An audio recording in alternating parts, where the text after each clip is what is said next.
you, everybody. I gotcha, I apologize. Okay. For the agenda, we have a couple of slight changes here. Item 1B, we need to pull that off. That's The a International High recognition. School? He'll be doing that in January instead. Yep.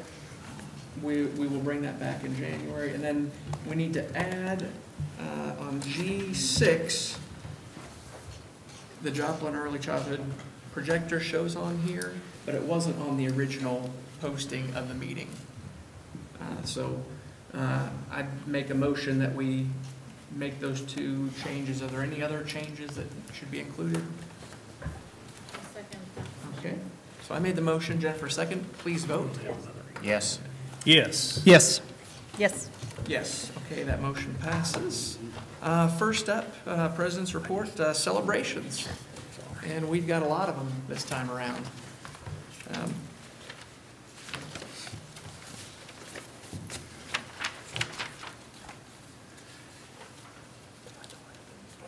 So first of all, the Joplin High School, for the 2017 Fall Ozark Conference All Academic Teams. So we're going to take a few minutes to share the names and pictures of the teams and share their academic performance. To be all conference, you need a GPA of 3.75 to 4.0. For honorable mention, 3.5 to 3.74. So we appreciate all of our athletes' efforts off the field as well as on. First up, we've got our football team, all academic conference with the football team total GPA of 2.94. Academic all conference members, Donald Archer, Morris, I'm going to read them all, Morris Aubrey, Simeon Barba, Spencer Cornett, Elijah Eminger, Tyler Harriman, Lucas Cannell, Garrett Landis, Darren Steele, and Blake Tash. Those are the all-conference, academic all-conference. Now the honorable mention for the conference, McKinley Davis, Holden Ledford, Dylan McFarland, Darren Morgan, Ian Mullery, Terry Shuey, Tyler Smith, Travis Steyerwalt, and Ethan Vang. Large number there. Next up, we've got the volleyball team, the team GPA of 3.59. Academic all-conference, Mallory Cravens, Hadley Harper, Jillian Lopez, Mary Catherine Saunders, Riley Sitton, Jessica Zingle. And honorable mention, Kentita, Janine, June Waring, and Lauren Taylor. Congratulations, ladies. Girls tennis team, GPA cumulative of 3.43. Academic all-conference, Mara Anslem, Krusha Bankta, Kyla Bowden, Ashley Butler, Savannah Huff, Ashley Kurtz, Lillianne Masters, Gabrielle Ramos, Quinn Smith, Isabella Sotler, Madison Thorne, and Phoebe Watson. And honorable mention, Tabitha Batchelor, Melissa Mansip, and Juliana Powell. Okay, next up, we've got the boys swim team, team GPA of 3.78. Very nice academic all-conference, Vaughn Alford, Alec Davis, Tanner Movick, Avery Oschlanger, Benjamin Wardlow, and honorable mention, Jonathan Glenn. Next up, we've got the softball team, combined GPA of 3.38, academic all-conference, Taylor Klaus, Krista Gould, Michaela Kunnell, Lindsay Rader, and honorable mention, Aiden Perrin. Next up, we've got the boys soccer team, 3.43, academic all-conference, Mackenzie Crouch, Andrew Gressmer, Jonathan London, Landon Moore, Garrett Nemo, David Omwango, Andrew Romero, Samuel Stoven, and honorable mention, Liam Clevenger, Darren Giddens, Michael Landers, and Ethan Marino. And then next we've got the girls golf team, a GPA of 3.67, academic all-conference. Joanna Iorio, Julie Iorio, and Elizabeth Kingery. And then last but not least, we've got the cross-country team. 3.31 combined GPA, academic all-conference, Andrew Brozek, Keaton Campbell, Ella Cheatham, Katie Gray, Tyler Kurtz, Josie Phillips, Elijah Ventura, an honorable mention, Joseph Braun, Haley Mitchell, Evan Northcutt, and Laurel Singh. So congratulations to our student athletes. Very excited. Those are our fall sport athletes. I hope that we have a big group like that for the spring sports as well, and that goes to show that we have people that are just as dedicated in the classroom as they are to their sports on the field. We have these also. Oh, yes, I'm sorry. Okay, well, that's great. Let's see. Let's go with, this is a certificate of recognition for Nick Males. Is Nick here? Well, let's give him a hand anyway. He may be watching. Here we go. He is here. Is he not here? That's Right here. fine. Right here. Nick? All right, fourth chair trombone, all-state band. Congratulations. And one of two of our band members that have this all-state award, so congratulations. And how long have you been playing? 6 years. 6 years? Okay. And what year of school are you this year? Junior. You're a junior, so you got another one to go. And then see where it takes you. Well, if you're fourth chair trombone all-state this year, we'll see what next year looks like. Congratulations.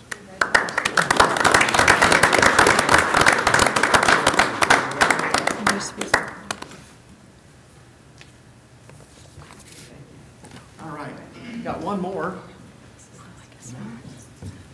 Trevor Turner. Trevor, are you here? Oh, excellent.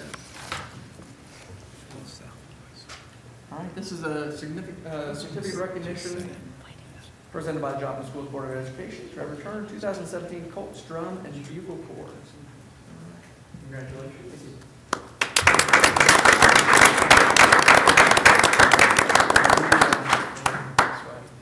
It's a huge, super hard to get into. Yeah, tell me about it. What do you play? I'm on trumpet. Trumpet, okay. And how long have you been playing trumpet? Since 6th grade, so 7 years, so, great, 7 years, so, one more year? You're a senior, okay. Didn't do the math right. Okay. And then, do you plan to go on and play later? Yeah.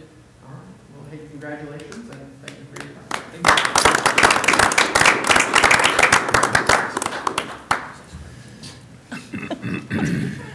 You're trying to keep him another. Yeah, that's right. Do we have that authority? Okay. Yeah. We'll do that under my celebrations. Is there something to celebrate with it? All right, so under the celebrations, there was a committee note. Share, Jennifer.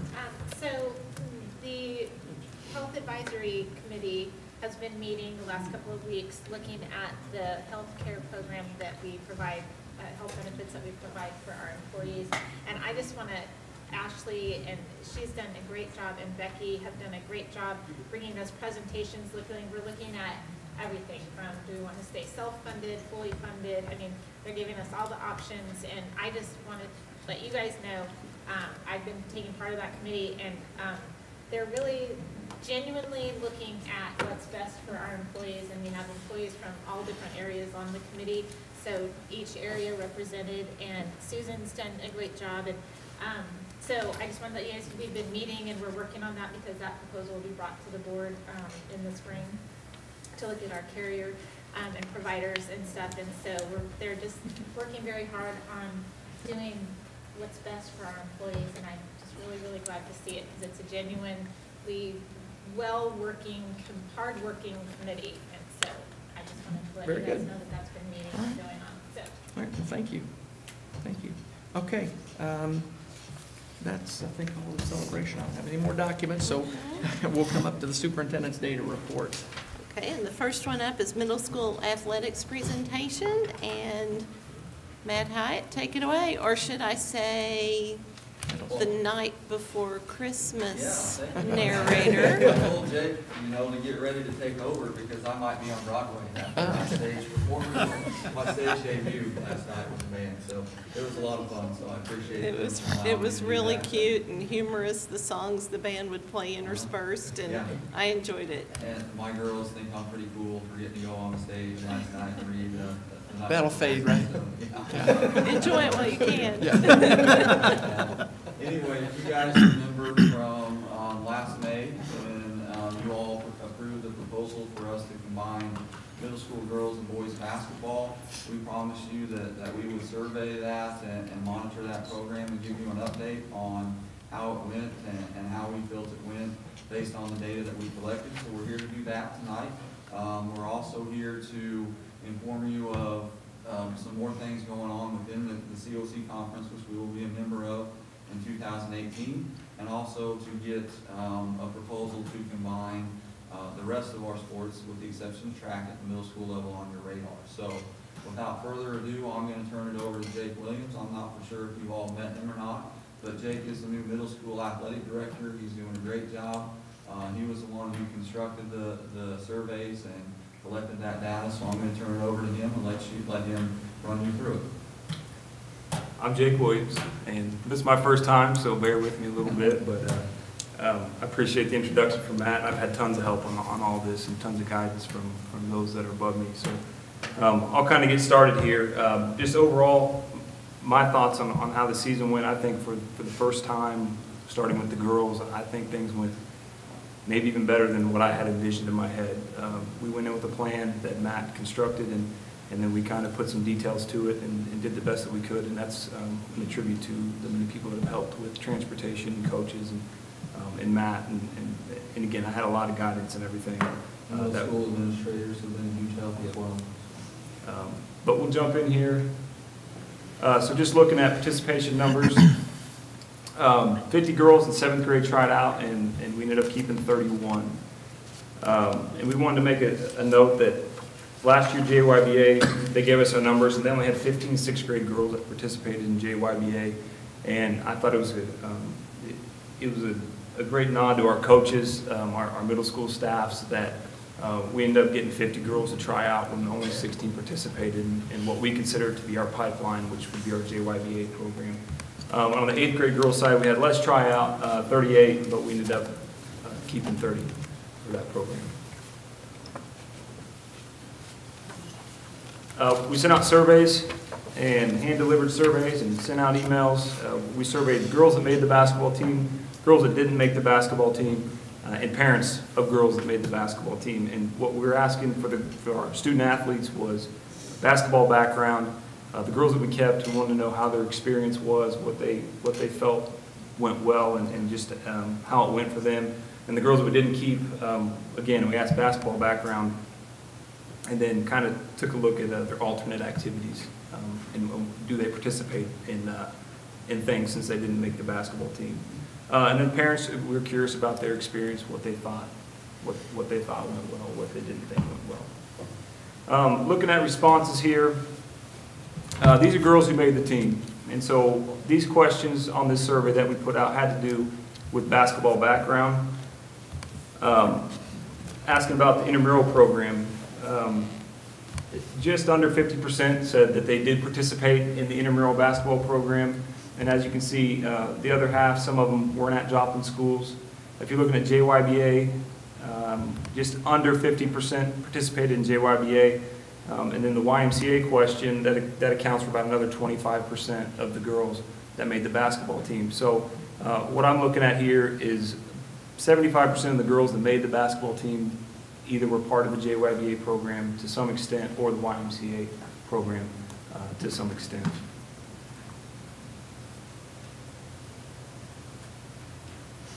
This slide, we asked on the 4 categories: practice games, coaches, and overall experience. We asked girls that made the basketball team again, please rate your experience. And I think it's important to note that there wasn't not one negative on any of these 4 categories that the girls sent back. And really, on the contrary, overwhelmingly, it was a very positive or a positive experience for those girls. So I was pleased about that. This is different than what we have on our. You are looking at 3 separate surveys, and this is just the one I'm going over right now is the girls that made the basketball team, and then I'll go over the girls that didn't make the basketball team survey, and then the parent survey. Oh, okay. I guess I'm Yeah, I looking at the parent apologize. survey, I'm We sorry. sent you the complete survey. all Yeah, I three was looking at the complete parent surveys, survey, and never we're mind, just I was- kind of hitting the highlights Yeah. of it in Yeah, the no, presentation. you're fine. I was just looking at the wrong one. I should have explained that.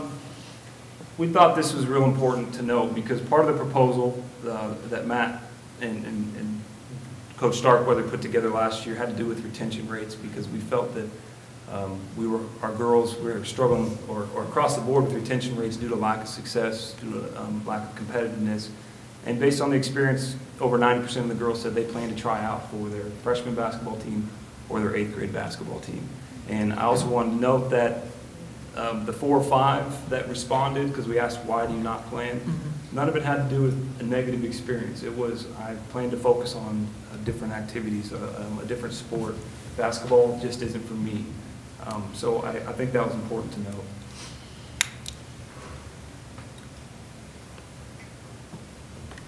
This survey feedback is from girls who didn't make the basketball team.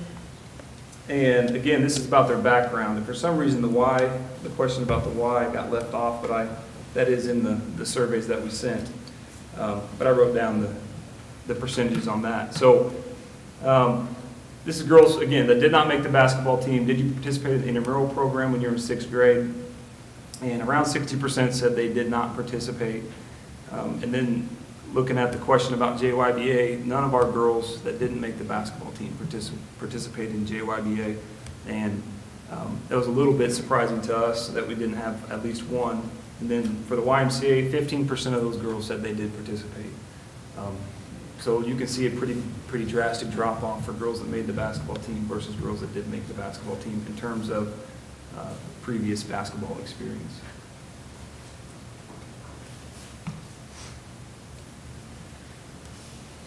We asked about the expanded intramural program for our 7th and 8th grade girls, and we had one 7th grade girl who elected to participate.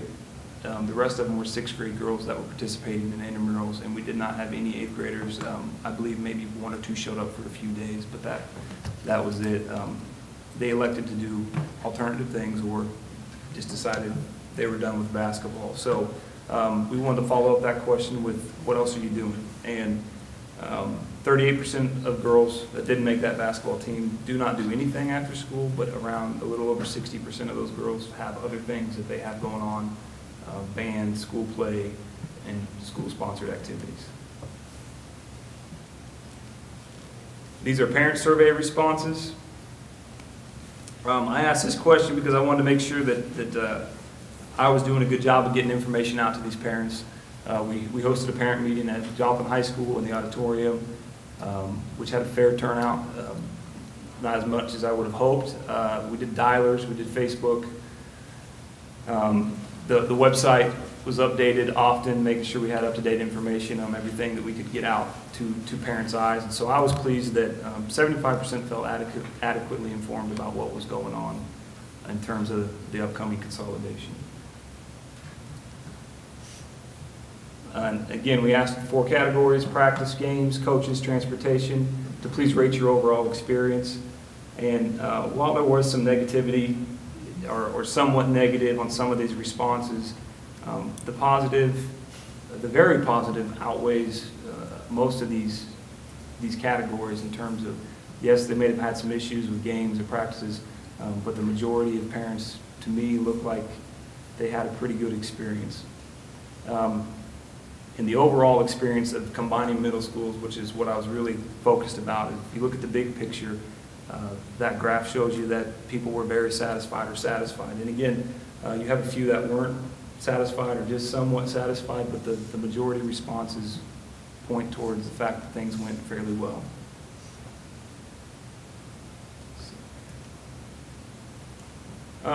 And just before we move to that, just some of the takeaways. We made a lot of adjustments as we went, and we didn't just roll it out and then just say, okay, let's see what happens when we're done. Mike Bevis, who's here, I bet we were on the phone every day for about 2 to 3 weeks trying to make sure we had transportation done the right way. We found a way to make transportation work without starting practice later and cutting it down to 2 buses instead of 3 buses. So that was great, and that's, again, he had some drivers that were offering some suggestions, so when I say it was a team effort, everybody was all in on this thing.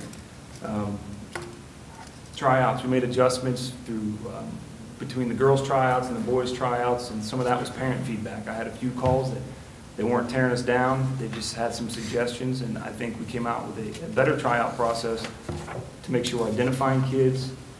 We had a practice plan set up that can truly evaluate what we were looking for in these kids, and we gave every athlete who didn't make the team an evaluation forms to let them know this is where you struggled, and we appreciate what you did, and then did a good job of encouraging them to go to the intramural program. Another takeaway from the data is that the girls had a great experience, and I think that retention factor, that feedback really shows us that these girls enjoyed what happened. We may not have won as many games as we wanted, but we were moving in the right direction. And they enjoyed it enough that they're planning on coming back next year. Places where we could improve, or kind of another thing that the data told us is that we need to find ways to get our athletes involved at a younger age, prior to 7th grade and even prior to 6th grade. And that's not to put a knock on any sort of youth program, but just to find different ways where we lack and how come we're not getting these kids into JYDA and YMCA and getting them latched on to not just basketball, but getting them on to athletics, something that we believe can truly be a life-changing experience in kids' eyes. So, what we found was the kids that did invest a little bit more time into it, they were the ones that got to participate this year. And then one big takeaway was that I think logistically we found out that we can make it work.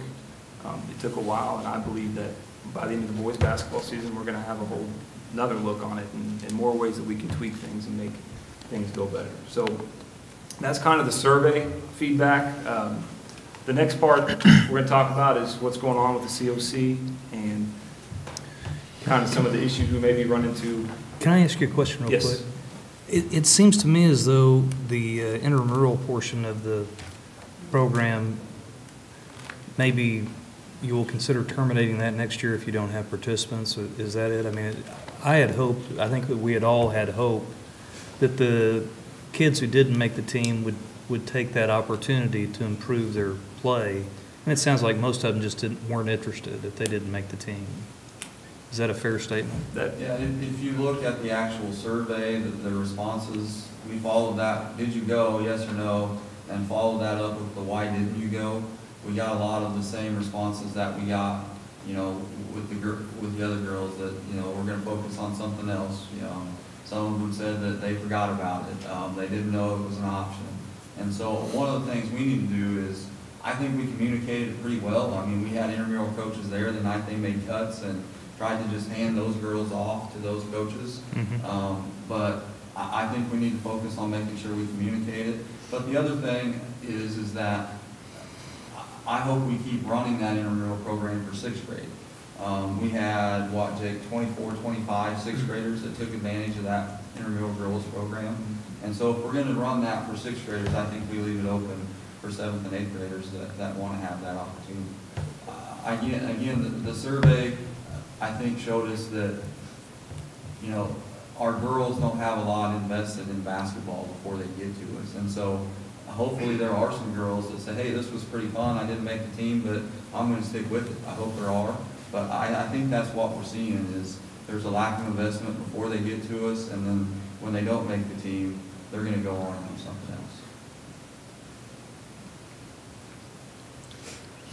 So we set in a lot of meetings this fall with the Central Ozark Conference, and right now the middle school's in the Tri-County Conference. Debate is leaving the Tri-County Conference, so essentially the Tri-County will dissolve, and the rest of the schools in our conference, with the exception of us, are currently in the Central Ozark, or the COC.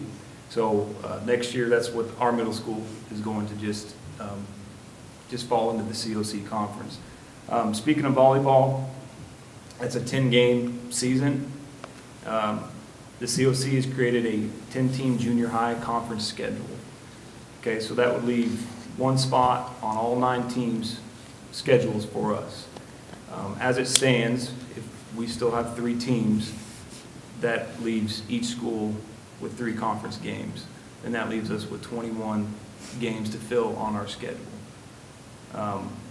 And so that's going to be potentially going to be an issue to filling out a full middle school schedule as it stands currently. Yeah, I have to say, I'm not so concerned with the schedule, number of games, but it's offering opportunities to these kids. I'm not really concerned about the number of games the COC gives us. There are schools out there that will play our teams, I think. But it's about giving, it's about giving these kids an opportunity to play and giving them opportunities within our sports and showing them that they matter. That's what I'm sorry, that's my feeling on it.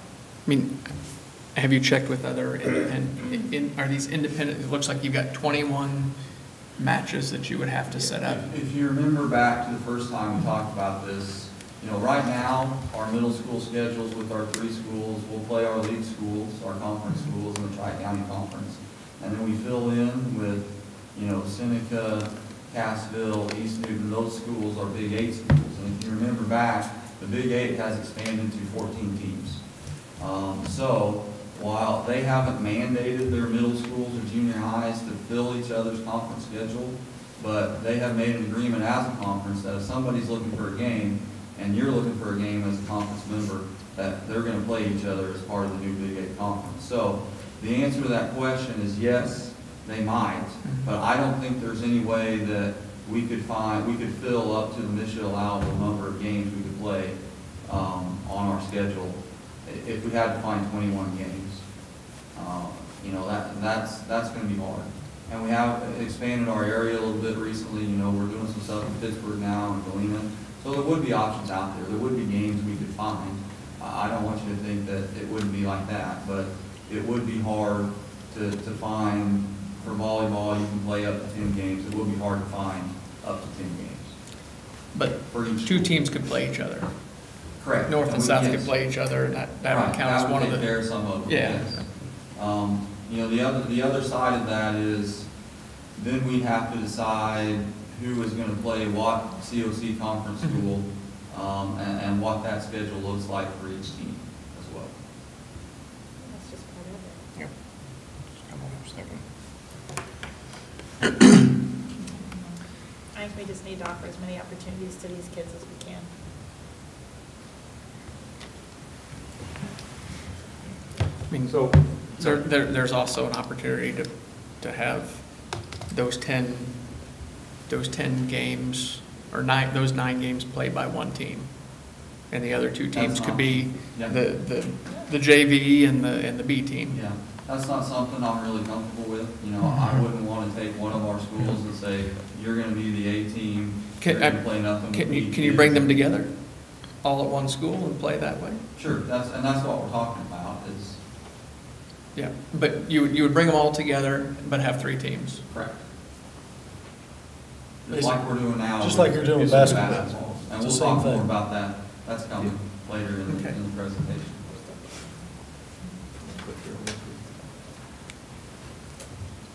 what am I doing wrong here, Mr. Pitcher? There it goes. In football, just quickly, it's kind of the same thing. The COC's sketched up a schedule where it's a 6-game schedule. That's all we're allowed. 4 West games, so we play our local teams. And we'd have 2 what we call crossover games, the Springfield-Branson area. One time we'd be away, the other time they'd come to us. And so you don't have to go that far distance twice in your football season. You just have to go once. And again, with 2 teams, South as a standalone, North and East as one team, what you're left with is you get 3 conference games per school, and then you're left to fill the schedule with 3 outliers.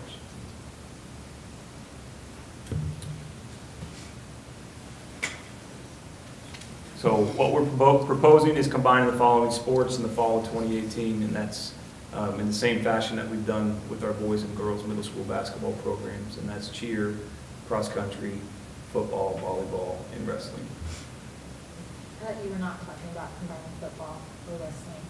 Isn't that what it said? or you are? I thought it said you weren't. No, we're talking about combining those sports. Those sports are no-cut sports, maybe that's what, those are the Oh, two. maybe that's And right. cross-country would be a non-cut sport, but.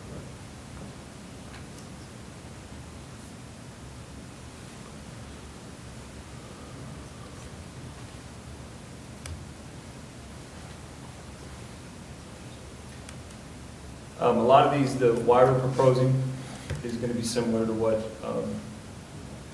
has been discussed in the past, but just to kind of hit the highlights here is, you know, we'd be by far the three smallest middle schools in the conference. We still do struggle to play B games as it was in the fall. Lack of success is hurting player participation and retention at all levels. This would help with program alignment, conference alignment, and then we feel that aligning our programs from the bottom to the top gives us the best chance to field successful teams. And I'll let Matt take over and talk a little bit about finances. This is similar to what we showed you last time. We did this with the breakdown. And so, yes, we are adding a cost for the shuttles that it would take to get all our kids to one spot if we combine, just like we did with basketball. But when you factor in, we're going from 3 teams basically to 1.5 with the JV team that would play a limited schedule like we've done for basketball. You factor in savings on stipends where, you know, you don't have a head coach now at each school. If we combine, we have 1 head coach for each grade level. You're looking at a total savings of what we project about $9,600. And that doesn't factor in basketball, which we've already done. That is just for the sports that we're talking about combining this time. Part of the proposal would be to create an intramural volleyball program, similar to what we had done for basketball. That would run concurrently with the middle school volleyball season for 6th graders and then 7th and 8th graders who did not make our volleyball team. And you can see the cost breakdown of that.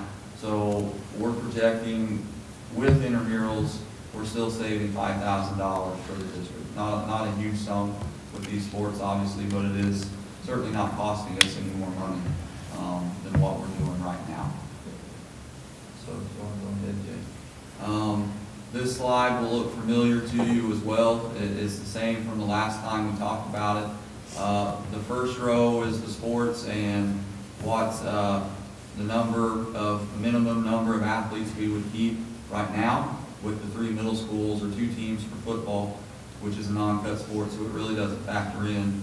And then if the proposal was accepted, the maximum number of athletes we feel like we could keep combined into 1 school for all the sports. And then the last line highlighted in yellow is the 10-year average participation in those sports. You can see, for instance, girls basketball, 75.7. The last few years, we have cut very, very, very few girls basketball players over the years. But if you go back to Jake's first slide, you know, our tryouts was bigger with about 88 kids this year than what we have experienced on average over the past 10 years. If you remember back to the last time we talked about this, volleyball, originally we had planned on keeping 25 volleyball girls at each grade level with the proposal, but volleyball is one of the highest participated in sports right now. I mean, volleyball is hot. All girls are wanting to play volleyball, so we had some parent feedback that, well, if it's the most popular sport, why would you keep 25 volleyball players and 30 basketball players? So we went back to our coaches, and we feel like we can keep 30 volleyball players at each grade level. And the thing that's driving that is 2 things: space in the facility for practice, and then finding each kid adequate playing time.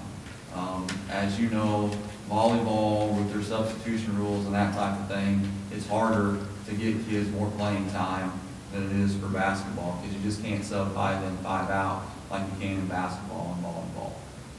Again, there is a reduction in participation opportunities across the district, but I think another way to look at it is if we expand our intramural programs, that we're creating participation opportunities for a lot of kids that wouldn't have made our volleyball program, who would have been cut anyway and had nothing to do. We would let them participate in intramurals, which would be development-based and continue to to hone their skills and try to catch up to the rest of the girls. Are intramurals a cut or no cut? Intramurals are no cut. So everybody would have the opportunity to play somewhere. If Sure. they don't make the grade level team, they can play on the intramural Correct. team. And we run intramurals way different than we run our middle school program from this standpoint, that if you miss a practice or whatever with our middle school program, there's probably going to be some sort of consequence. With intramurals, as long as you're communicating with us, we let kids come and go as they please, go to band, go to choir, come to us when they can, go play on a traveling team in a different sport. Again, it's not centered around playing games, it's centered around developing kids' skills. It's more of a development league. Development league, yes. Okay.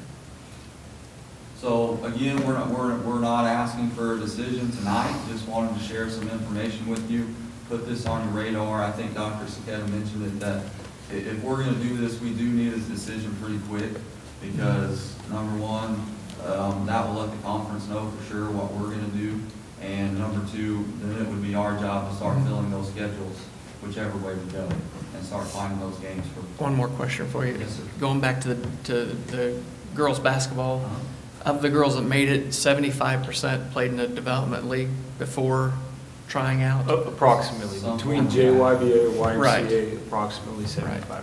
And next year, there'll be JYBA, YMCA, and our own development league. Well, the intramural is, that's what we're kind of calling that. But We've you couldn't done- play intramurals as 7th or 8th grade before. Now you Correct. can? Correct. So we're giving that other Yeah. opportunity. Yeah. Okay. And what we've done too with our intramural program for our 7th and 8th graders, like boys basketball started last week, was tryouts. And we had 19 boys, 7th and 8th grade boys show up at intramurals today. So the participation there is better. And I don't know if you guys are familiar with our Iron Eagle program, but we reward kids at the middle schools that play 3 sports, at least 3 sports. And so what we've done with those kids that didn't make our team, we told them, if you'll go to intramurals, we'll still let you be an Iron Eagle if you'll attend at least 80% of the intramural sessions. So we tried to really fold that in with what we're doing and make it a valuable piece of our program. Okay. All right. Thank you guys for bringing the information. I want to add something. I want to thank both of you for your time and effort, for most importantly, but I think I'm hearing an echo, but I was at one of the cuts the other night, and I just want to say that your coaches did a phenomenal job. You know, that's not an easy process, and some of the things that they did, they're just top-notch. And one was, you know, they gave each kid an evaluation. Another was they spoke to each kid individually after practice. And the other thing that I was most impressed with was, you know, they told these kids one at a time, and they were allowed to leave, and they didn't leave or have to walk in front of the rest of the kids who made the team. And I think that there was some thought put into that process, and I appreciate that, and I know the other kids did too, so Yeah, wanted to thank you for that. Cutting kids is no fun. It's not. Nobody likes that. I mean, it's the worst day of a coach's season is when you have to let those kids go. But the kids' value to us isn't whether you're a great athlete or not. We've got to make tough decisions. So thank you for Yep, saying that. yep, absolutely. I'm glad we didn't embarrass them. Yep. So That's that's a a lot. lot of our attention. Yes. Anything else, guys? Thank you, guys. Thank you for having us. Thank you. Thanks.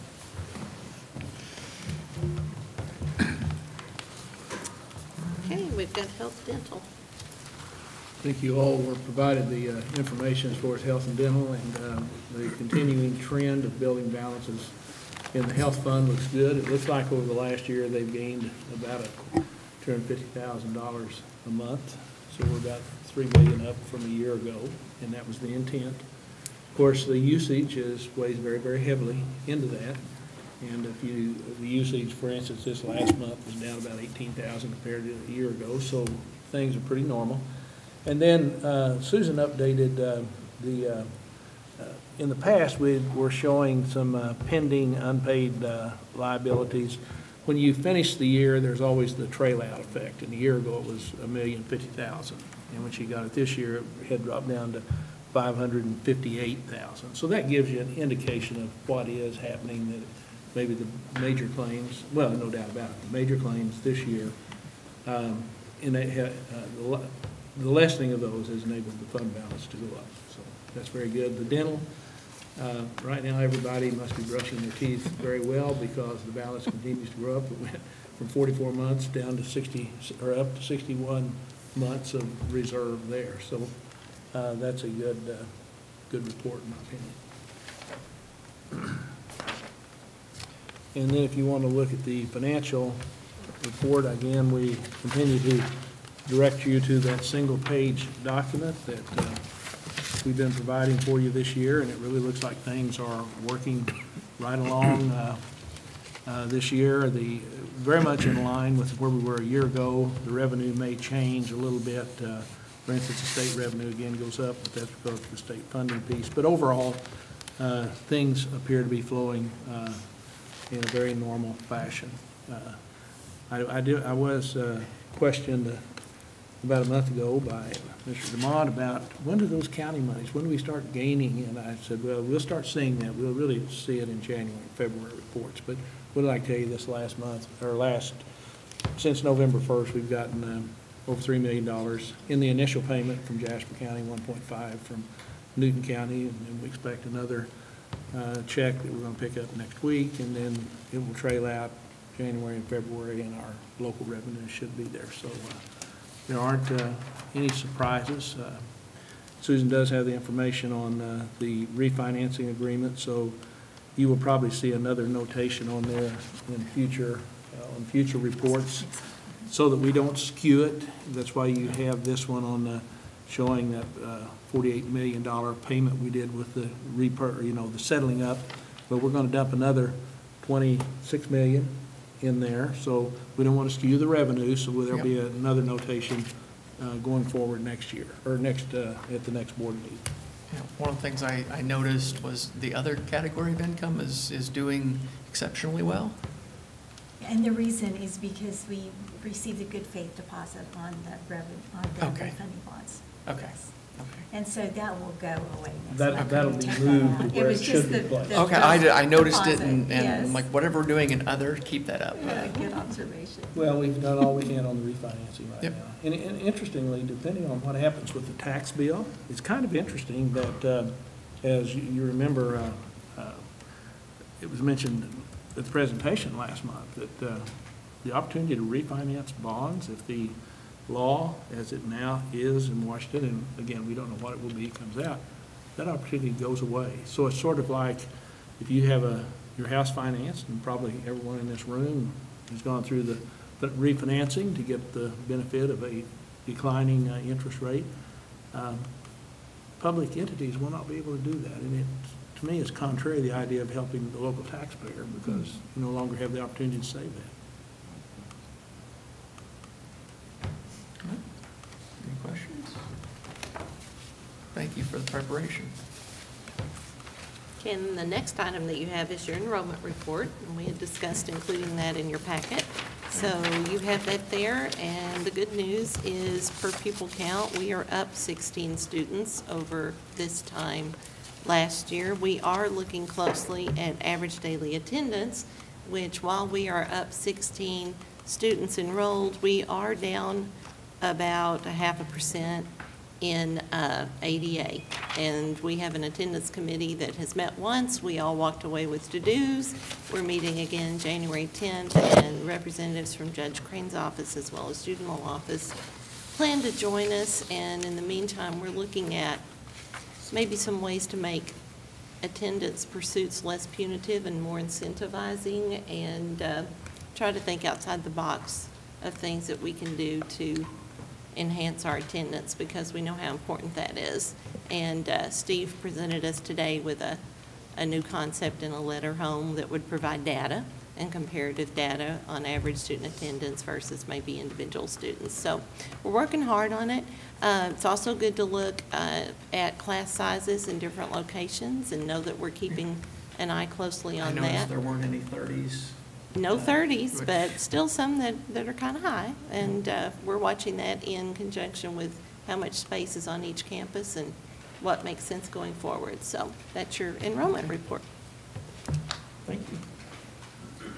Okay, next up, public comments, Pat, anything? Yeah. Okay, no public comments. Now we have the consent agenda. If everyone's had an opportunity to review that, Be happy to entertain a motion to approve the consent agenda. Motion by Jennifer, second by Derek. Okay. If there's no discussion, please vote. Yes. Yes. Yes. Yes. Yes. Okay, that motion passes. Okay, regular agenda item. Dr. Sakara. Okay. Dave and Aaron are coming up. And Eric's going to queue up the information we have, as well as a little bit of picture show we want to show you. Well, first of all, let me express my apologies to you for not being at the last board meeting, but you all were trumped by a visit over the Thanksgiving holiday to visit my grandson. Okay. So, hope you'll forgive me for that. We're bringing a contract change order to you this evening. We are closely approaching the end of needing to come and visit with you about change orders. But this particular change order amounts to $28,084.39 for 3 projects. First of those is the building plaques. With the size and scope of the amount of people that we want to make sure and include that have been participants in our project, we have gone from 1 plaque to 2 plaques, as well as enlarging the size of both of those plaques. So therein lies the change in that cost. The serving line and projector power were changes that we made. One for a serving line for serving lunch for the students, and adding an additional electric line to for 220 volt service for that, as well as each one of the classrooms. So for 20 classrooms, we are adding power for projectors, which Eric will be bringing to you shortly as well. And then the murals, that is a cost for the 4 murals, which are not small in any way, shape, or form, but that's the 4 naming murals in the 4 locations throughout the building. And so that cost is for those as well, for a total, as I said, of $28,084.39.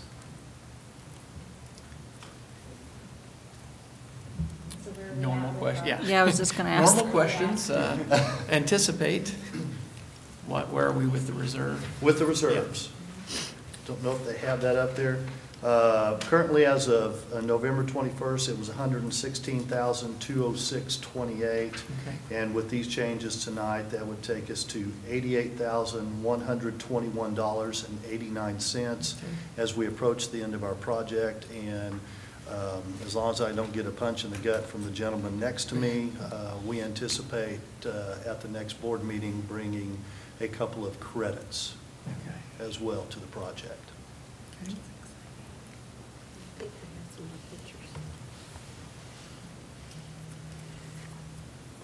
There it is. There we go. 116,206. There. That is before tonight's acceptance, and then that would be after tonight's acceptance of the change order. All right. And then I don't know if you want to wait or whatever, but you want to show them what part of that change order is?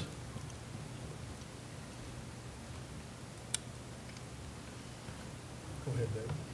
This is the entryway as you just walk in looking forward, and if you'll carry the next slide, that's the blank wall, and then that is the large mural in flat on the right, and as it will stand in that entryway there on the left. That is behind the receptionist, a pretty large area, and then this is where Melissa Field-Cuther's quote will be behind there. This is in the Learning Grove, where we will be the naming for Stephanie Stevens. And that's as it will look. The one thing I want to point out, that is more than likely going to be visible from McClelland as you drive down because of all of the glass in the front, and if we have light in there at all, it's going to be very visible. This is in the multi-purpose room, the lunchroom area as well, and that's the quote and the mural that will be in there as well. And this is our eaglet. We had them design an eaglet that would be more in keeping with our younger age group and a little less intimidating than our standard eagle. But we wanted to get them started along the eagle pathway, so they developed our eaglet for us. And he will be, if you noticed in each one of those murals, he was a part of those as well. What kind of time frame on doing the murals? Sir? Kind of time frame on painting the murals? They are not painted. They actually come in as a vinyl. Oh, really? And will be installed by the folks, Star Signs. And we anticipate those probably the third week of January. Maybe a little later. Or possibly a little later. But within that range. That's time for a punch. Anticipating some curiosity amongst the community about the murals. My recollection is that we authorized the naming of the school and in areas within the building, and I was not aware that these murals were going to be how the naming rights would be used. And so can somebody tell me, just educate me on how these particular murals were developed? Was that a team effort? I mean, whose idea was that? And, I mean, was that We were a, just doing plaques. I didn't realize we were doing. right. that. Yeah. Well, the murals came as an opportunity, and it came from the design team, which included early childhood staff as well as administrators that we've been meeting constantly through the project. And with the naming, a couple of those places were designed for small murals. We just used those as opportunities then to put that in those naming areas. During the tour that we took, I think I tried to point out those areas when we took that tour as well.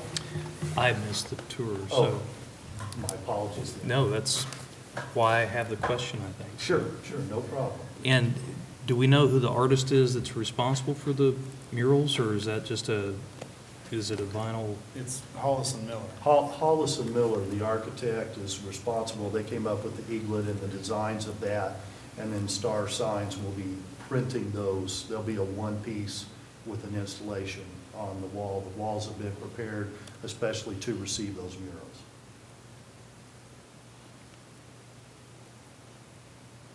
murals. Was there a certain amount set aside originally for the recognition, at least during the plaques, and this is in addition to that? The recognition came, the only thing that was set aside was for a small piece of mural to be placed behind the receptionist. I believe it had maybe $1,000 allotted for it, and it was credited back within the original scope. All right. There's no further questions. Action item to approve the change order. Anybody? I'll make that motion that we approve the change orders presented. I'll second. Okay. Had our discussion, so please vote. Yes. Yes. Yes. Yes. Yes. Yes. Okay, that motion passes. Thank you, and now no more big surprises and a couple more meetings to get through. Okay. Thank you. Thank you. Thanks, Doug. Thanks, Eric. Thank you, sir. Now, will we get another tour through it, Dave, once it's done? I am open for tours at any point in time you would like to take. I love it. I love the project. It's fantastic, so that you all will understand. I hope we're making this public knowledge. Our plan is to be moving in on spring break and for kids to be in there early April. Good. And he's smiling and not kicking himself. All right. That's good. Good. All right, next up. Okay, the next item that we have is asking you for approval for purchasing 2 replacement support vehicles. And coming from transportation, we've neglected busing as well as our support vehicles, our white fleet, so to speak.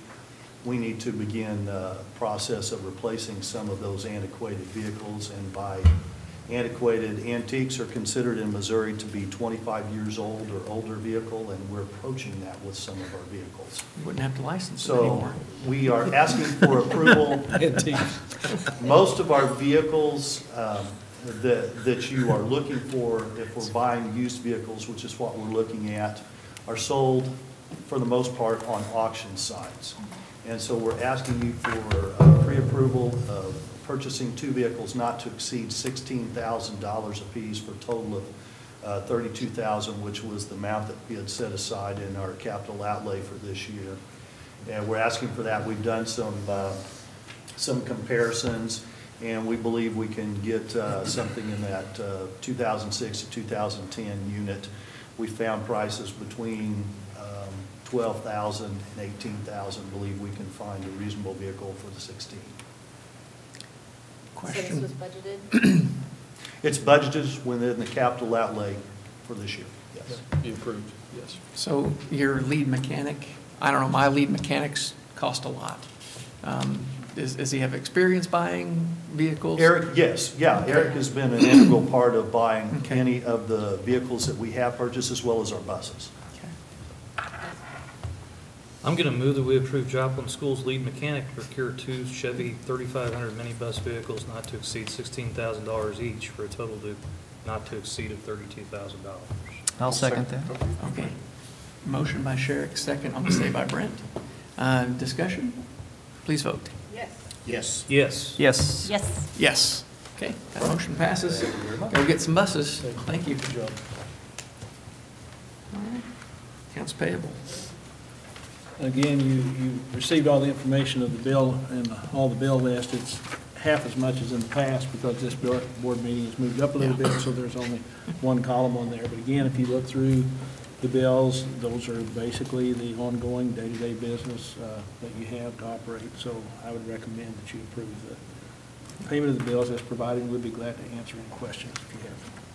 So you're just saying next month when we get the whopper of a bill, not to. Next month joke will be a on it. little bigger. Yes. I move we approve accounts payable as presented. I'll second. All right. Motion by Jennifer, second by Deborah. Please vote. Yes. Yes. Yes. Yes. Yes. Yes. Okay, that motion passes. All right, next up, purchase of Chromebooks. And Sandra is Sandra. coming to the mic. Okay.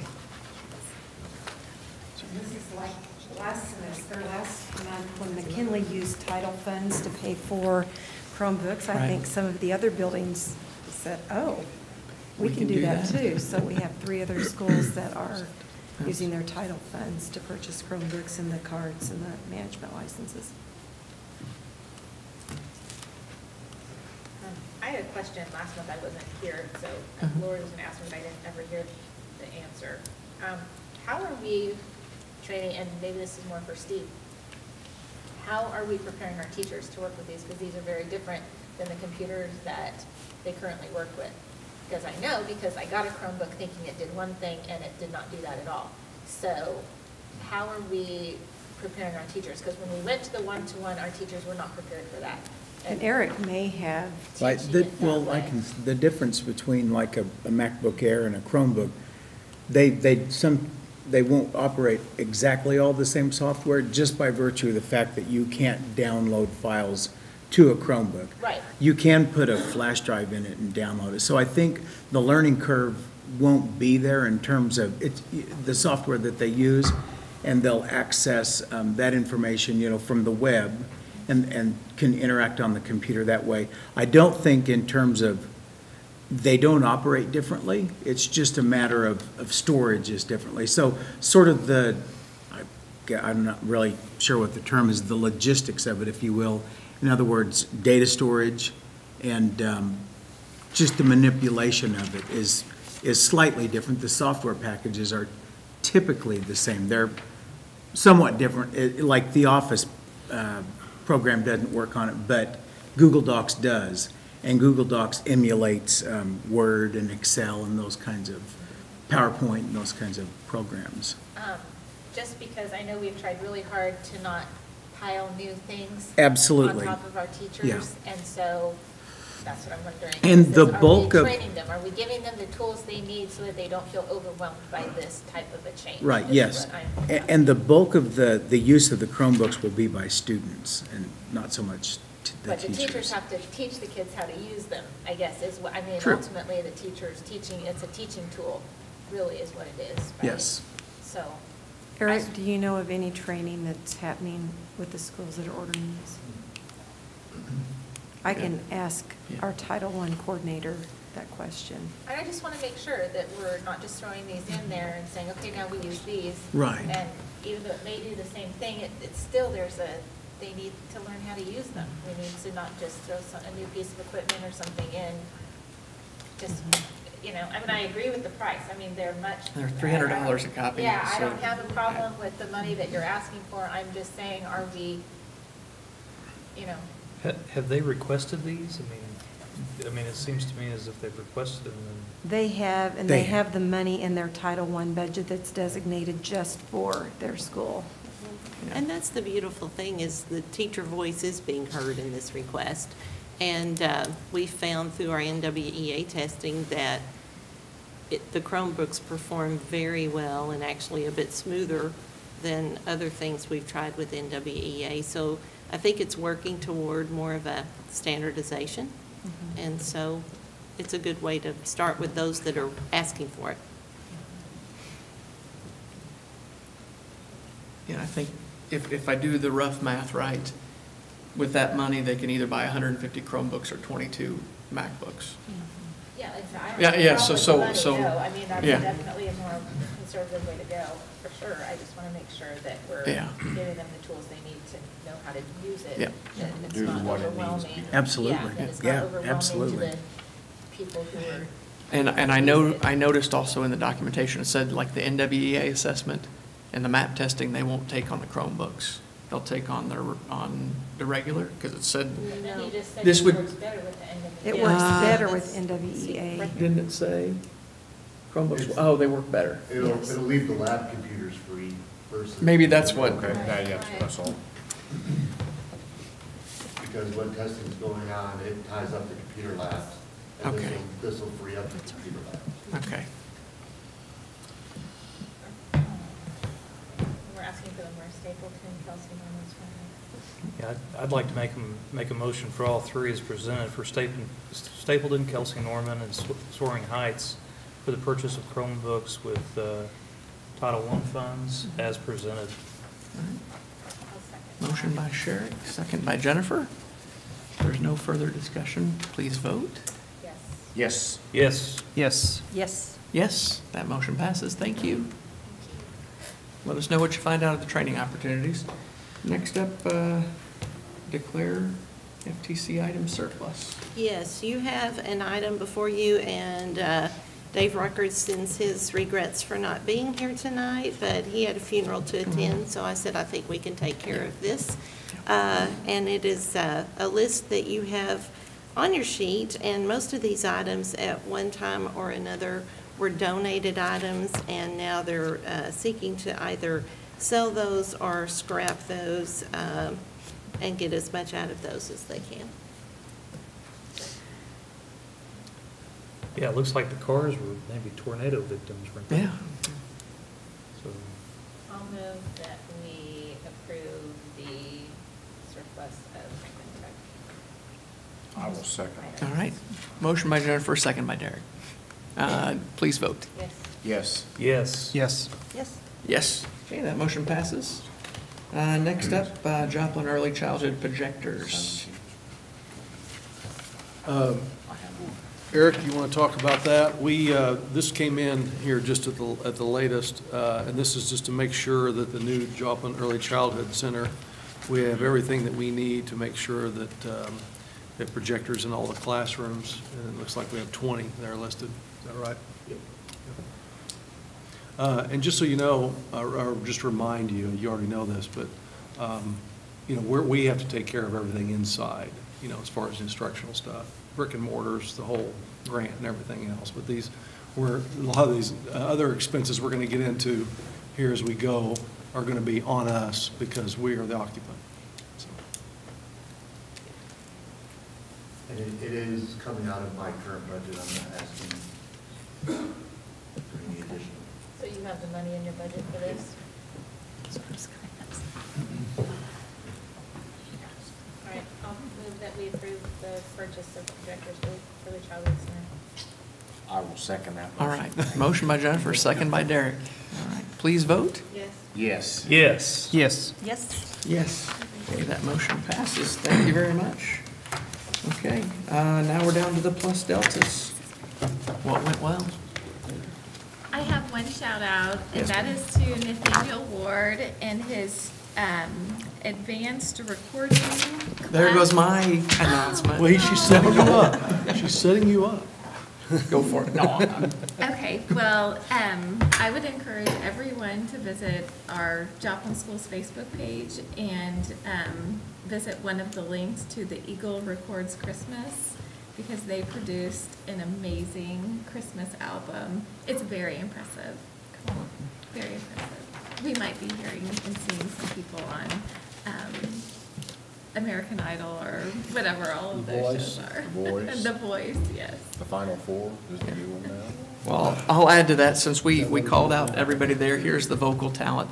Howard Nunley with Jingle Bells, Nathan Viano with White Christmas, KJ Flynn, Have Yourself a Merry Little Christmas, Abby Brower, Santa Claus is Back in Town, Nathan Ward, Run Run Rudolph, Kara Middick, Winter Wonderland, Eagle Records, Happy Christmas, Will Watson, Carol the Bells, Jarrett Graves, Silent Night, Hunter Nelson, Deck the Halls, and Elijah Pruitt, Christmas Time is Here. So, and they're also available on Amazon and Spotify and iHeartRadio. So they've got a good production going on, and that shows off what they're doing in their class.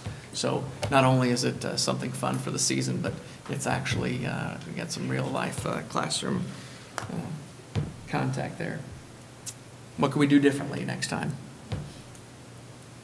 Okay. Serve steak and potatoes. All right. So moved. If I could draw your Could do that. attention, a plus would be that we had these beautiful poinsettias helping to decorate and provide ambiance tonight.